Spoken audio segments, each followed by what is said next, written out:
বিসমিল্লাহির রহমানির রহিম।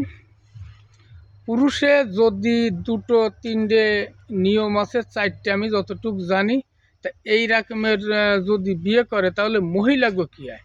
আমি যতটুকু জানি আর বুঝি, মহিলাগো হচ্ছে স্বাধীনতা থাকে। কারণ সমস্ত পৃথিবীতে মহিলা হচ্ছে বেশি। তা যদি পুরুষে একটা করে মহিলা কেউ বিয়ে করে, তাহলে বহুত মহিলা থেকে যায় সমস্ত পৃথিবীতে, যারা কোনো জীবন সঙ্গিনী পায় না। আর কেউ জীবন সঙ্গিনী না পেলে সে কালাম খারাপ কাজের সাথে লিপ্ত হয়ে যেতে পারে। যেমন কেউ রক্ষিতা হয়ে, যদি প্রেসিডেন্টেরও যদি কেউ রক্ষিতা হয়, কোনো সম্মান থাকে না। কারণ এই রক্ষিতা হচ্ছে দ্বিতীয় স্ত্রী হওয়া হচ্ছে প্রত্যেকটা মানুষের ভালো, এবং এইটাই নিয়ম। তা না হলে বহুত মানুষ মহিলা থেকে যায় যারা কোনো জীবন সঙ্গিনী পায় না।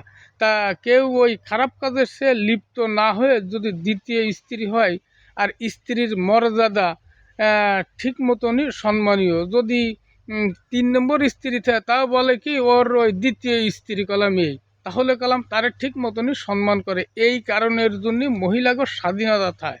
যদি আমার এই কথাটা যদি ভালো লাগে, কথাটা ফলো করবেন, ব্যক্তিকে না।